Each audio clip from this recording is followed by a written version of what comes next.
जय हिंद। नमस्कार सभी प्यारे साथियों को।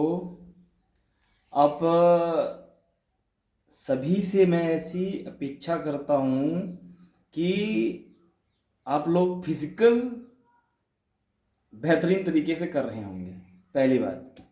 और फिजिकल के तीनों इवेंट आप लोग कर रहे होंगे, रनिंग भी, लॉन्ग जंप भी, शॉर्ट पुट भी। यदि आप लोग ऐसा कर रहे हैं तो बहुत बहुत बधाई हो, क्योंकि आपका सिलेक्शन निश्चित रूप से हो जाएगा। अगर आप प्रॉपर ये चीज़ें प्रतिदिन कर रहे हैं, जो एक निश्चित फेंकने का तरीका है, कितनी बार फेंकना है, करने का सही तरीका है, अगर आप उस तरीके से अगर कर रहे हैं तो आपका निश्चित रूप से आपका सिलेक्शन होगा। अब बात आती है हमारे पास कि फिजिकल कब तक होगा। काफ़ी लोग पूछते हैं कि भैया कि फिजिकल कब तक होगा, हम तैयारी तो कर रहे हैं, लेकिन क्या फिजिकल के लिए अभी हमें 2-3 माह हमें तैयारी करना पड़ेगा? क्योंकि पता है आप सभी को कि 26 मई से लेके 29 मई तक के बीच जो भी प्रधानमंत्री बनेगा वो उनकी शपथ ग्रहण समारोह होगा, है ना।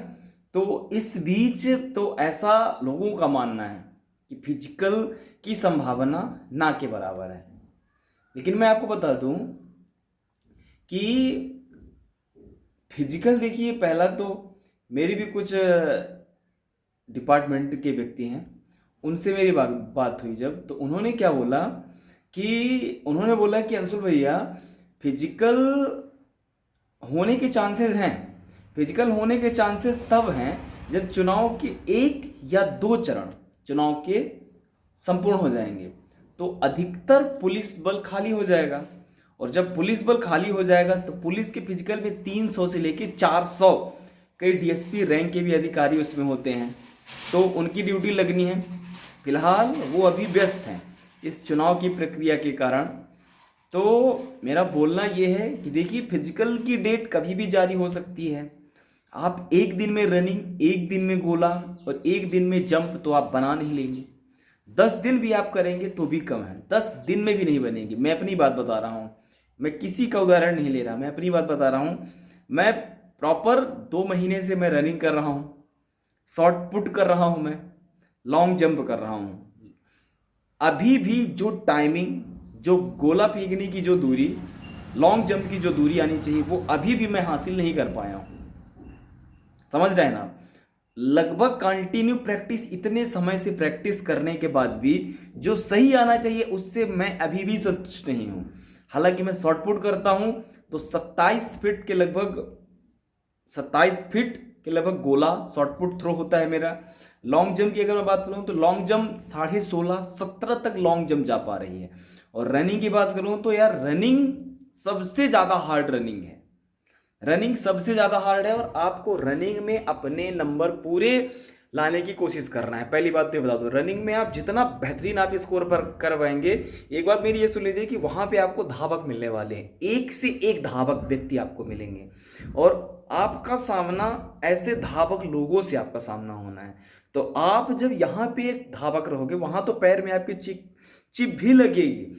एक बात और कि रनिंग आपको कैसे करना है, आप यहाँ पे चाहे कितनी आप प्रैक्टिस कर लो, शूज पहन के कर लो, कैसे भी प्रैक्टिस करना है कर लो, पर मेरा ऐसा बोलना है, ऐसा मानना है मेरा कि वहाँ पे जब भी आप रनिंग अगर कर रहे हैं तो आप नंगे पैर जरूर ग्राउंड में आप जाएं। नंगे पैर आप अगर रनिंग करेंगे तो आपकी टाइमिंग लगभग 4 से 5 सेकेंड, रनिंग की टाइमिंग अपने आप कम हो जाएगी।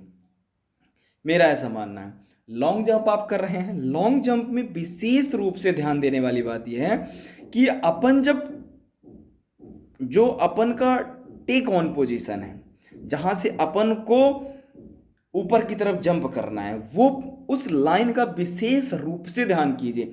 क्योंकि मैं जब जंप करता हूं, मेरे कई साथी जब एकेडमी में जंप करते हैं, तो उनमें सबसे बड़ी गलती यही होती है कि हम लॉन्ग जंप तो 17 फीट कर जाते हैं, पर वो हमारी लॉन्ग जंप गलत होती है, फेल होती है। कारण क्या है कि हमने उस लाइन को या तो टच कर दिया है या हम उस लाइन के पार आ गए हैं। थोड़ा सा ही पैर आपका आया लेकिन आप उस लाइन के पार आ गए हैं तो आपका सफल लॉन्ग जंप नहीं मानी जाएगी। कोशिश करना है कि उस जो लाइन है आपकी लैंडिंग जो पोजीशन है, लैंडिंग का जो जहाँ पे लाइन बनी है उससे आपको कोशिश करना है कि वो आपका फाउल पे बच जाए। आप फाउल तो होना ही नहीं है, क्योंकि एक बार में जितनी रनिंग आपकी गई समझो कि वो बिना थकान वाली रनिंग है, वो सबसे हाई रनिंग ही जाएगी, वो मतलब जंप जाएगी। सेकंड में आप थोड़ा सा थकान महसूस करोगे यदि आपका फाउल होता है फर्स्ट राउंड तो। हालांकि 3 राउंड मिलना है शॉर्ट पुट के, 3 राउंड मिलना है और 3 मिलना है लॉन्ग जंप के। इसी तरह शॉर्ट पुट का है, शॉर्ट पुट आप जब भी करते हैं तो फेंकने के बाद जो आपके पैर का जो पोजीशन है वो बाहर की तरफ लड़कों का मूव करता है, और पैर वो बाहर टिक हुआ तो वो रेड झंडी दिखा दिया जाएगा, मतलब वो सही काउंट नहीं किया जाएगा। फिर से आप प्रैक्टिस करेंगे, फिर आप फेंकेंगे, है ना। तो इन सब कमियों को दूर करना है। जंप का और रनिंग का बेहतरीन प्रैक्टिस किए, जितनी ज़्यादा रनिंग करेंगे, जितनी ज़्यादा एक्सरसाइजेस करेंगे रनिंग, और रनिंग के लिए सबसे मेन आपकी थाई जो है, थाई मजबूत होना चाहिए। ये आपके पैर का नीचे वाला एरिया मजबूत होना चाहिए, आपका पेट मजबूत होना चाहिए। अगर मजबूत है तो आप रनिंग कर जाओगे और बहुत अच्छी कर जाओगे, क्योंकि यही चीज़ें हैं जो करने में थोड़ा सा कष्टदायी हैं। पेट दर्द देता है, थाई पे सूजन आना, थाई पे दर्द देना, है ना, नीचे वाली ये इधर ये पैर का जो होता है एंकल वाला, है ना, ये चीज़ें दर्द देना, थोड़ा सा इनसे अगर निजात अगर पा लिया तो यार बेहतरीन स्कोर करोगे। और आपने प्री का कट ऑफ देखा है, कट ऑफ बेहतरीन गया है कट ऑफ, तो उसका भी कट ऑफ अच्छा जाना है यार। मुझे ऐसा लगता है ना कि आपको 80 तो फिजिकल में बनाना ही पड़ेगा बाबू। 80 आप यदि फिजिकल में आपने बना लिया तो आपका सिलेक्शन कोई नहीं रोक सकता है। 80 अगर बना लिया तो आपका सिलेक्शन, किसी की औकात नहीं कि आपका सिलेक्शन रोक ले, ठीक है। देखिए अभी फिलहाल अभी फिजिकल होगा। फिजिकल में मेरे कुछ साथियों का, दोस्तों का मेरे ऐसा प्रश्न रहता है कि क्या फिजिकल में ही हाइट नपेगी, चेस्ट का नाप होगा, आपका वेट होगा? नहीं भैया, फिजिकल में केवल डॉक्यूमेंट वेरिफिकेशन होगा। डॉक्यूमेंट वेरिफिकेशन के बाद आपका फिजिकल होगा। फिजिकल के 3 इवेंट होंगे, समझ गया। इसके बाद आपका रिजल्ट आएगा, चयन सूची जिसे बोलते हैं, चयन सूची करके, शायद मुझे ऐसा लगता है चयन सूची बोलते हैं, वो रिजल्ट आएगा। इसके बाद आपके पास के ही हॉस्पिटल में, सिटी हॉस्पिटल में आपका वहीं पे मेडिकल होगा। मेडिकल के साथ साथ वहीं पे आपकी हाइट नपेगी। हाइट में मेरे काफ़ी साथियों का कमेंट है कि भैया मेरी हाइट इतनी है, इतनी है, पूछते हैं, वो क्वेश्चन करते हैं। मैं हाइट का बता दूं कि यदि आपकी हाइट 167.5 है तो आपको बाहर नहीं करते हैं, वो आपको बाहर नहीं करते हैं। ये है कि वो आपको डीएफ में ना डाल के एसएएफ में डाल देंगे, है ना, क्योंकि एसएएफ एक बटालियन फोर्स है और डीएफ आपके थानों से लगी हुई एक सेना है। इसमें सभी बड़े बड़े अधिकारियों की नजरें भी रहती हैं, तो उसमें आपको दिक्कत हो सकती है, उन ऑफिसरों को दिक्कत हो सकती है जो आपको पास करेंगे। लेकिन एसएएफ में दिक्कत नहीं होती क्योंकि ये बटालियन वाली फोर्स है। तो अगर आपका, लेकिन अगर 2 सेंटीमीटर का अंतर है तो वो थोड़ा सा मुश्किल भरा हो सकता है, ठीक है। वर्कआउट आप करते हैं, लेकिन इस वर्कआउट की भाग दौड़ में आप अपने चेस्ट की माप जरूर मत भूलिएगा। चेस्ट की माप कितनी है वो आप जरूर देख लीजिएगा। 80 सेंटीमीटर नॉर्मल होना चाहिए, 85 सेंटीमीटर आपको फुला के उसमें माप होनी चाहिए, आपका एक्सटेंशन होना चाहिए, ठीक है। ये हो गया, प्लस आप ये हो गया, ठीक है। ये नौकनी वाला सिस्टम, ये सारी चीज़ें आप लोग देख लेना, है ना। मेडिकल बेहतरीन तरीके से होता है, हॉस्पिटल में होता है, सिटी हॉस्पिटल में। और इसके बाद जो है तो मेडिकल के बाद आपका फाइनल सूची आएगी। फाइनल सूची के बाद एक बार फिर लिस्ट आती है कि आपको कौन सा डिस्ट्रिक्ट चूज़ करना है। डिस्ट्रिक्ट आप चूज़ करेंगे और डिस्ट्रिक्ट के बाद डिस्ट्रिक्ट की लिस्ट आएगी और आपका नाम आ जाएगा। फिर 15-20 दिन बाद फाइनल ट्रेनिंग होती है ना। तो ये तरीके हैं। बस मेरा बोलना ये है कि समय ज़्यादा नहीं है, बस आप लोग फिजिकल ज़रूर बेहतरीन तरीके से करें और इंजरी का शिकार मत हो यार।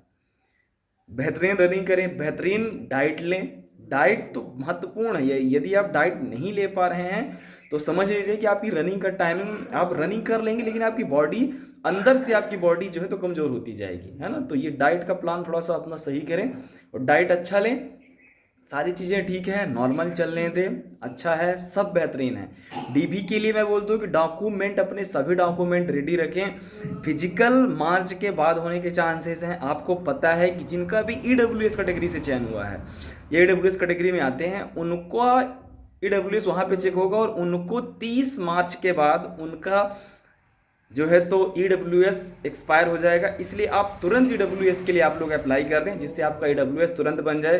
क्योंकि यदि फिजिकल की डेट अगर नज़दीक होती है तो हो सकता है कि अगर ईडब्ल्यूएस ना हो तो दिक्कत होगी। 10th की मार्कशीट, 9 और 10th की मार्कशीट हो गई, 12th की मार्कशीट आपको, यदि ग्रेजुएशन है तो उसकी मार्कशीट आपको, रोजगार पंजीयन आपके पास होना चाहिए, प्लस आपके पास निवास है तो निवास ले लीजिए आप, कोई दिक्कत नहीं है इससे। प्लस आपके पास एनसीसी का अगर सी सर्टिफिकेट आपने उसमें ऐड किया था तो वो सर्टिफिकेट आप अपना ले लीजिए। और इन सब की 3 प्रति, पासपोर्ट साइज, लगभग 10 पासपोर्ट साइज फोटो आपके पास होनी चाहिए। इनकी लगभग डॉक्यूमेंट्स जो मैंने बताया, इनकी 3 प्रति आपके पास होनी ही चाहिए। बस इतना करके आप रख लीजिए और बस बेहतरीन फिजिकल करते जाइए। कभी भी डेट है आप रेडी रहेंगे, है ना। बस हो गया, मेरा बोलना यही है। फिजिकल के लिए मैं अपने इस चैनल पे शॉर्ट वीडियोस डालता हूँ, अपडेट करता हूँ, आप लोग वो देखते रहें। फिजिकल का क्या टेक्निक है, गोला फेंकने का क्या टेक्निक है, जंप करने का क्या टेक्निक है, वो सारी चीज़ें मैं आप लोगों के लिए अपडेट करता हूँ मैं, है ना। क्योंकि मैं तो खुद कर रहा हूँ वहाँ पे। मैं चाहता हूँ जिस प्रकार का मैं कर रहा हूँ ना, आप लोग भी करें। और आप लोग अगर करेंगे तो बेहतरीन होगा, सुपर होगा और आप लोगों का निश्चित रूप से सिलेक्शन होगा। क्योंकि फिजिकल जितना लोग समझ रहे हैं, फिजिकल उतना आसान नहीं है बाबू। फिजिकल उतना आसान है, फिजिकल टफ है बाबू यार। फिजिकल यदि आप नहीं कर रहे हैं, आप सोच रहे हैं कि वहाँ पे हम डायरेक्ट जाके कर लेंगे या फिर हम कर लेंगे 28 फीट फेंक लेंगे हम 18 फीट, अगर आपने प्रैक्टिस नहीं किया है थोड़ा सा मुश्किल हो सकता है। जबरदस्ती करेंगे इंजरी का शिकार हो जाएंगे। इसलिए अच्छे से अपने बॉडी को भी उस अनुकूल, उस परिस्थिति में ढालने की कोशिश कीजिए। यदि आप ऐसा करते हैं बहुत अच्छा होगा। सारे डॉक्यूमेंट्स रेडी रखें, बस हो गया।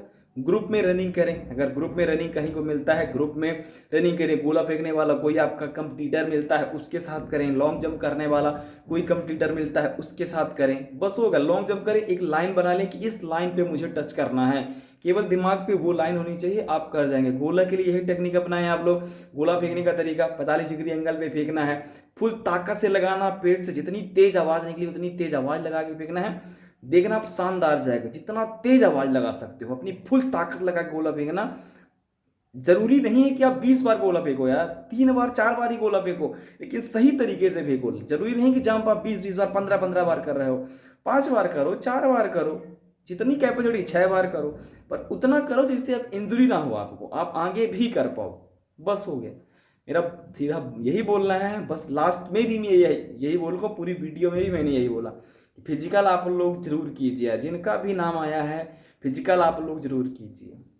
वीडियो पसंद आए लाइक करें, चैनल को सब्सक्राइब जरूर करें। चैनल को आप लोग सब्सक्राइब नहीं करते हैं, वीडियो देख के आप लोग निकल जाते हैं। चैनल को जरूर मेरे सब्सक्राइब कीजिए, क्योंकि ऐसी अपडेट मैं देता रहूँगा। और ये चैनल यदि आप लोग अगर ऐसे जुड़े रहेंगे तो आगे चल के इस चैनल के बारे में थोड़ा सा उपलब्धि, एक जरूर अच्छी उपलब्धि हासिल होगी, पर उसमें आप लोगों का साथ चाहिए। वीडियो अगर अच्छी लगती है वीडियो को लाइक करें, दोस्तों तक शेयर करें। Thank you so much, wish you very all the best.